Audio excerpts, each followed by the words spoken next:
As many of you may know, another child groomer has been outed, this time a user known as Hopeless Lucille, whose victim was another commentary channel known as Streamline Workshop. In this video, I'll be focusing more on all of Lucille's other issues, since quite a few other people are already talking about her child exploitation. Let's start with Section 1, her video responding to her recent information coming to the public. Quick note, forgive my issues with speech, I tend to stumble over my words quite a bit when I'm reading, so apologies for that.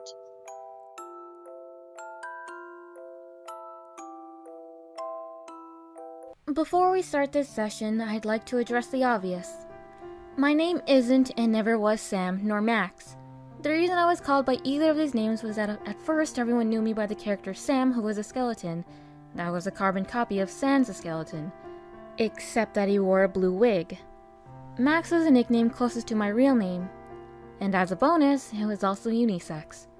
Soon after a while, everyone called me by Sam, and those who knew me a little better would call me Max. I'm not upset with either names because during the time I was called Sam/Max was when I was going through my transitional phase. Most of you should know what I'm referring to, right? I wasn't comfortable with my female-given body and tried to play the role of a male. Okay, there are already two things wrong with just this clip.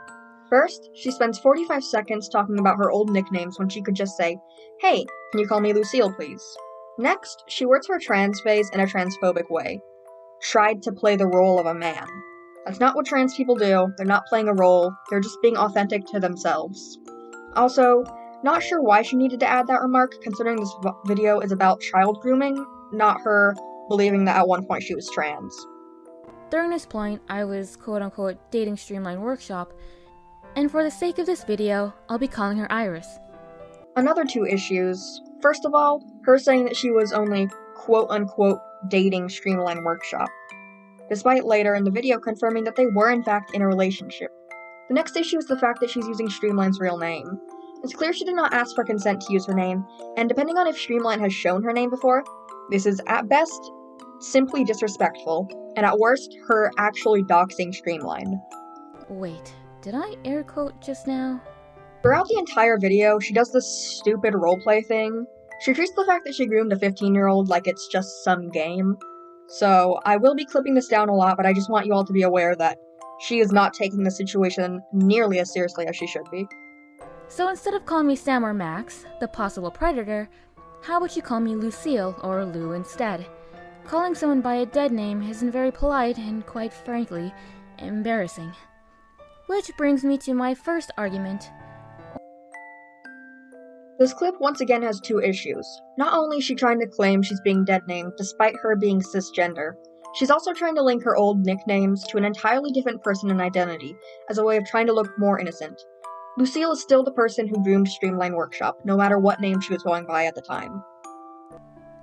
Can you see something wrong with these comments? Should I make it easier for you? Very well. When I met Iris, she was the age of 15, right? Now I'm going to give you terms that I could be classified under: pedophile, h0peful, and h0pful. Huh? You didn't know about these terms? You should have probably looked them up before calling me a child predator. Which one did you pick? I hope you used Google to your advantage because the correct term I should be called in this case would be a h0pful. Iris was aged 15 when both of us were romantically attracted to one another. But unfortunately, I wouldn't call myself an h0pful, nor a h0pful, or even a pedophile. Do you want to know why? The answer shouldn't surprise you. For some reason, she decides to go on a rant about what kind of pedophile she is. None of these comments even called her a pedophile either. And even if they did, pedophile is an umbrella term for adult attracted to a child. Which she is. Once again, this is just her talking about irrelevant information that is completely unneeded and doesn't even help her situation. Why don't I bring one more feeling into the mix as my next argument? Teleophile, a person who is sexually attracted to adults. It's only fair that I call Iris a teleophile because she was attracted to an adult. But I have a feeling that bringing this up won't make the situation any easier, right? In this clip, she's trying to use big scary words to paint Streamline out as a bad person. Being a teleophile is literally what every non-predator is. Being attracted to adults is normal, considering every non-predator will eventually be dating only adults. I'm not sure if she thought she did something here. Well, I'll let it slide for now. Whew. I think I've said enough Google research. Oh, right. I never gave you the answer either. Well, perhaps I'll tell you some other time. Or maybe never at all, since it's not that surprising. Once again, more proof of her treating how she mentally scarred a child like it's just some graphic novel roleplay. Keep in mind, would I lie in a situation like this? Yes. Yes, you would. It wasn't an immediate attraction since I unfortunately knew that she was underage. However, it was her that initiated the crush-like behavior. Once again, two issues. First of all, saying it wasn't an immediate attraction shows that she was still attracted to a child, which really should be the end to both the story and her career. But the internet's never that easy. Second of all, she's victim-blaming Streamline. It's been said that Streamline wasn't aware of Lucille's age, and even if that is a lie, it doesn't help her case, considering it's the adult's job to reject the child if the child is trying to start an inappropriate relationship with them. There is a keynote here. Neither of us officially dated. Okay, that doesn't really matter, considering just one clip ago she said that she had at one point an attraction to Streamline. And later in the video, she even said that she quote-unquote loved her at one point, which is incredibly creepy. We both agreed that we'd date when she turned the age of 16, but that never happened either. Once again, more proof that Lucille was attracted to Streamline and even planned on dating her, despite her only being 15 when she knew her. Our first meeting was when both of us were in our honeymoon phase. Not dating, yet we held hands, both making sure that the other was comfortable with the act. We also hugged and gave each other kisses on the cheek. There are photos of our time together, but for the sake of Iris, I won't release these images unless permitted by her. Oh my god, that's so fucking creepy. Saying how you, a 20-year-old, were kissing a 15-year-old child, and also saying that if you were able to, you'd post the images. I haven't seen anyone else comment on how fucking weird that is, and it's really weird that no one else has said anything. However, during our second time meeting, it was after she had declared to me that she didn't want a relationship. I kept my distance from her this time around. The only time I ever physically touched her was when I rested my head on her shoulder. I think it was because I was tired, but I can't be too certain about this either. After 15-year-old Streamline already stated she didn't want a relationship, this 20-year-old still decided to touch Streamline in a romantic way. Very creepy. And after that came the severance. But that's another story for another time. I'll summarize it for you just for the sake of context. I called it the severance because I was disconnecting myself from the online world, basically cutting myself out due to personal conflicts. She also decides to leave out a few minor details about this time, such as her making an entire video game during this about her friends, and the fact she was posting vent animations bad-mouthing her friends. She frames it as if it was just a mental health hiatus, when it's absolutely not. If it was, she wouldn't be doing so many public projects related to the people that she called friends. I'm not exactly a good person, but who is? And don't answer that in the comments, it's a rhetorical question. Please stop. How about we briefly change the topic to the comments I received during the first couple of hours she uploaded her video. This comment I received was by my younger sister, Rory, the same person who was running my previous server during my disappearance until its inevitable end. So before you try to use this as evidence for sexual misconduct to a minor, please don't. And I'm begging that you do not attempt to harass me or her by saying this is incest. If you care about minors so much, then leave my sister alone, okay? This clip shows how terrible Lucille acts. No one even knew who her sister was, yet she felt she needed to out her account for an argument that doesn't even make sense. She could have even censored the username, but decided to instead show it in her video that, at the time of scripting, at least 41k people have seen. It's so irresponsible to do this, but what do you expect from Lucille? Therapy. As much as I want to appreciate your concern for my well-being, you're not concerned about specifically me, are you? I'm not sure why she thinks anyone would care about her in this particular situation. People are telling her to get therapy to protect any possible future victims. Which brings me to my next topic, grooming.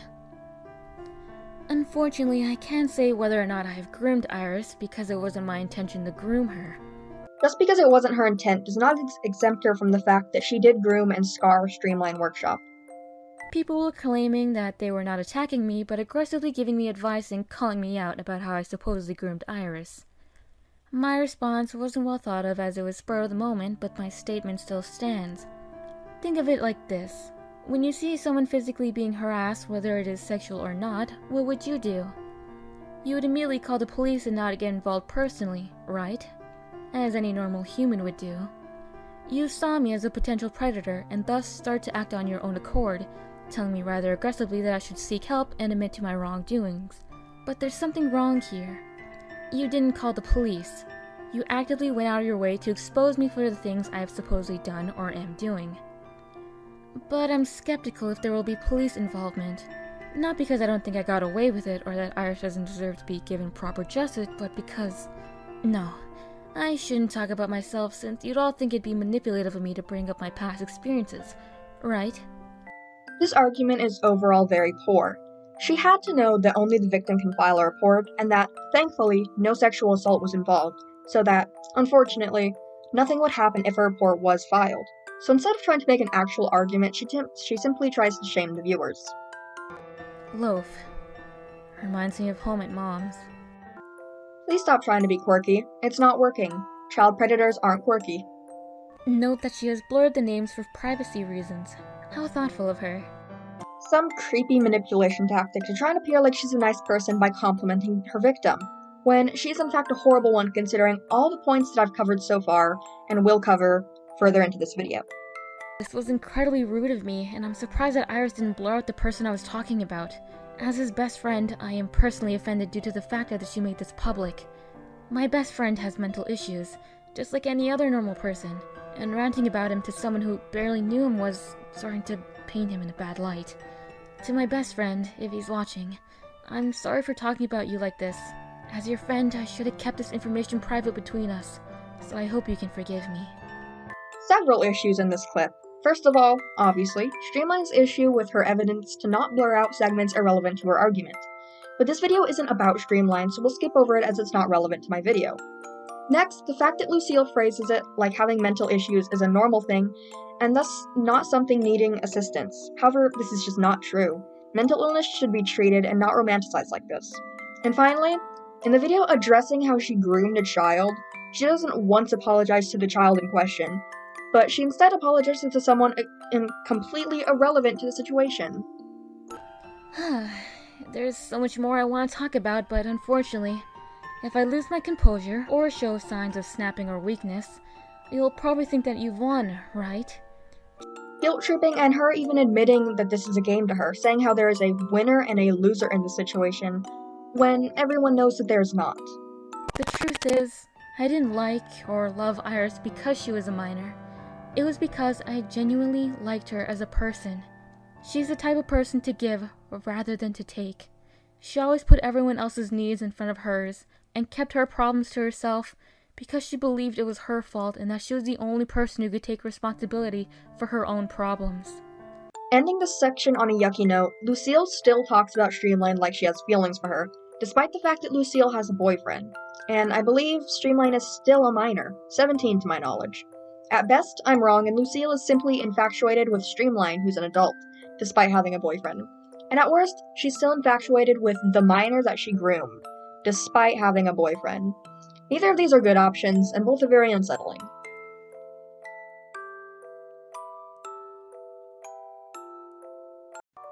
Next up is the fact that she drew Streamline naked in her recent animation. It doesn't matter how old Streamline currently is, drawing porn of a living person without consent is messed up no matter how she may try and spin it. In this comment, Lucille is asked why she's pretending to be a game character, since her sprites are carbon copies of the character in question, and instead of ignoring it like anyone else would in her situation, she taunts the commenter, asking if this character was triggering them and if they were going to relapse. I hope I don't need to explain why this is so incredibly messed up to do and shouldn't be done by a 20-year-old woman. In this reply, Lucille decides that it's a great idea to publicly use a slur, specifically the R slur. I actually wasn't going to keep this in the video since so many people don't consider this a slur, but I decided to keep it in since just because so many people deny the fact it's a slur doesn't make it any less offensive, and thus more evidence of Lucille being a bad person.